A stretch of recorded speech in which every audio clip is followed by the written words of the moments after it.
തമിഴ് സിനിമയിലെ സൂപ്പർ താരം, ആരാധകരുടെ സ്വന്തം തല. 1990-ൽ പുറത്തിറങ്ങിയ എൻ വീട് എൻ കണവർ എന്ന സിനിമയിലൂടെയാണ് അജിത്ത് അഭിനയരംഗത്തേക്ക് എത്തുന്നത്. കരിയറിൽ പല പ്രതിസന്ധികളും തിരിച്ചടികളും അദ്ദേഹത്തിന്റെ ആ യാത്രയിൽ നേരിടേണ്ടി വന്നിട്ടുണ്ട്. എന്നാൽ അതിനെയെല്ലാം മറികടന്നുകൊണ്ടാണ് അജിത്ത് ഉദിച്ചുയർന്നത്. ഇന്ന് ഇന്ത്യൻ സിനിമയിലെ തന്നെ ഏറ്റവും കൂടുതൽ പ്രതിഫലം വാങ്ങുന്ന നായകന്മാരിൽ ഒരാളായി അജിത്ത് വളർന്നു. കോളിവുഡിൽ ഏറ്റവും കൂടുതൽ ഫാൻസുള്ള നടൻ കൂടിയാണ് അജിത്ത്. എന്നാൽ 2K കിഡ്സിനോട് ഏറ്റവും കൂടുതൽ ഫാൻസ് ആർക്കെന്ന ചോദ്യം ചോദിച്ചാൽ ഉത്തരം ഇങ്ങനെയായിരിക്കും: വിജയോ രജനികാന്തോ. എന്നാൽ ഒരിക്കലെങ്കിലും തമിഴ്നാട്ടിലെ ഏതെങ്കിലും സ്ഥലത്ത് ജോലി ചെയ്യുകയോ പഠിക്കുകയോ ചെയ്തവർക്ക് അവിടെ അജിത് കുമാറിന്റെ ഫാൻ പവർ എന്താണെന്ന് ശരിക്കും മനസ്സിലാകും. അജിത് ഫാൻസ് അസോസിയേഷനുകളിൽ വീണുപോകുന്ന ആളല്ല താരം. വർഷങ്ങൾക്ക് മുമ്പ് തന്നെ സ്വന്തം ഫാൻസ് അസോസിയേഷനുകൾ പിരിച്ചുവിട്ട സൂപ്പർ താരമാണ് അജിത് കുമാർ. മുമ്പ് തലൈവി ജയലളിതയുടെ പിൻഗാമിയായി വരെ വാഴ്ത്തപ്പെട്ട അജിത്തിന് പക്ഷേ സിനിമയുടെ ഗ്ലാമറിനോട് ഒട്ടും താല്പര്യമില്ലാത്ത രീതിയാണ്. സിനിമ തൊഴിലായി മാത്രം കാണുന്ന അജിത്തിന്റെ പാഷൻ റേസിംഗ് ആണ്. പൊതുമധ്യത്തിൽ വളരെ വിരളമായി മാത്രം പ്രത്യക്ഷപ്പെടുന്ന അജിത്ത് സിനിമാ പ്രൊമോഷനുകൾക്കോ അഭിമുഖങ്ങൾക്കോ പോകാറില്ല. എന്നാലും ഓരോ അജിത് സിനിമയ്ക്കും തിയേറ്ററുകളിലേക്ക് ലക്ഷക്കണക്കിന് ആരാധകർ ഓടിയെത്തുന്ന കാഴ്ചയാണ് നാം എപ്പോഴും കാണുന്നത്. ഇപ്പോഴിതാ ഗുഡ് ബാഡ് അഗ്ലിയുടെ ഒരിക്കൽ കൂടി ബോക്സ് ഓഫീസ് ഇളക്കി മറിച്ചിരിക്കുകയാണ് അജിത്ത്. എന്നാൽ ഇങ്ങനെയെല്ലാം പോയാൽ തന്നെയും തല ഏതെങ്കിലും ഒരു പരിപാടിയിൽ പോലും പങ്കെടുത്താൽ അന്ന് രസികർക്ക് അത് പൊങ്കാൽ ദിവസമാണ്.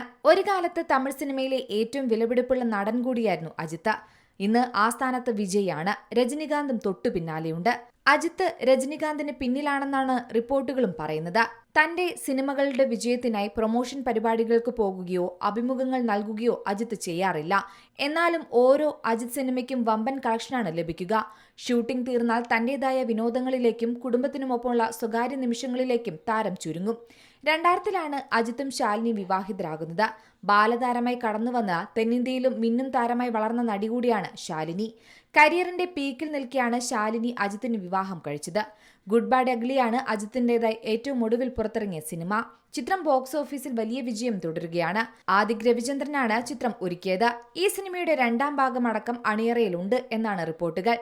ഇപ്പോഴിതാ അജിത്തിന്റെ പ്രതിഫലവും ഏറെ ചർച്ച ചെയ്യുന്ന നിമിഷമാണ് സോഷ്യൽ മീഡിയയിൽ.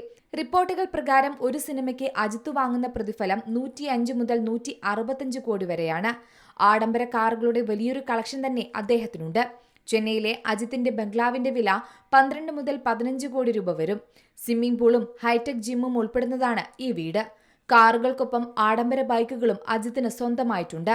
ഇതിനു പുറമെ അജിത്തിന് പ്രൈവറ്റ് ജെറ്റുമുണ്ട്. 25 കോടിയാണ് അജിത്തിന്റെ പ്രൈവറ്റ് ജെറ്റിന്റെ വില. കാറുകൾക്കൊപ്പം ആഡംബര ബൈക്കുകളും അജിത്തിന് സ്വന്തമായിട്ടുണ്ട്. റിപ്പോർട്ടുകൾ പ്രകാരം അജിത്തിന്റെ ആകെ സമ്പാദ്യം 350 കോടിക്ക് മുകളിലാണെന്നാണ് കണക്കുകൾ പറയുന്നത്.